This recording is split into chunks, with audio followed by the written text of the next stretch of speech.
24 ಗಂಟೆಯಲ್ಲಿ ಭಾರತದಲ್ಲಿ ಏನಾಯ್ತು ನೋಡೋಣ. ಮೇ 2ರಂದು ಶಿವಮೊಗ್ಗ ಮತ್ತು ರಾಯಚೂರಿನಲ್ಲಿ ಕಾಂಗ್ರೆಸ್ ನಾಯಕ ರಾಹುಲ್ ಗಾಂಧಿ ಪ್ರಜ್ವಲ್ ರೇವಣ್ಣ ವಿರುದ್ಧ ಭಾಷಣ ಮಾಡಿದ್ದರ ವಿರುದ್ಧ ಜೆಡಿಎಸ್ ದೂರು ದಾಖಲಿಸಿದೆ ಎಂದು ಎಎನ್ಐ ವರದಿ ಮಾಡಿದೆ.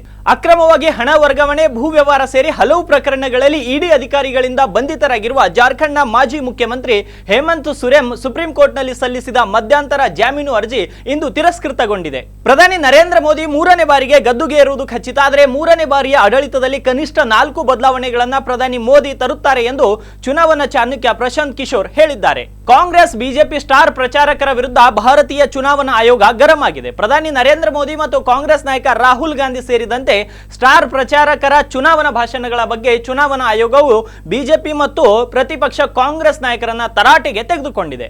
ಇಂಡಿಯಾ ಒಕ್ಕೂಟವನ್ನ ಒಗ್ಗೂಡಿಸಿ ಬಿಜೆಪಿಯನ್ನ ಸೋಲಿಸುವ ಕಾರ್ಯತಂತ್ರದ ಭಾಗವಾಗಿ ಈ ಬಾರಿಯ ಲೋಕಸಭಾ ಚುನಾವಣೆಯಲ್ಲಿ ಕಾಂಗ್ರೆಸ್ ಪ್ರಜ್ಞಾಪೂರ್ವಕವಾಗಿ ಕಡಿಮೆ ಕ್ಷೇತ್ರಗಳಲ್ಲಿ ಸ್ಪರ್ಧಿಸಿದೆ ಎಂದು ಕಾಂಗ್ರೆಸ್ ಅಧ್ಯಕ್ಷ ಮಲ್ಲಿಕಾರ್ಜುನ್ ಖರ್ಗೆ ಹೇಳಿದ್ದಾರೆ. ಈ ರೀತಿಯ ಲೇಟೆಸ್ಟ್ ಅಪ್ಡೇಟ್ಸ್ ಗಳಿಗಾಗಿ ನಮ್ಮನ್ನ ಫಾಲೋ ಮಾಡೋದನ್ನ ಮರಿಬೇಡಿ.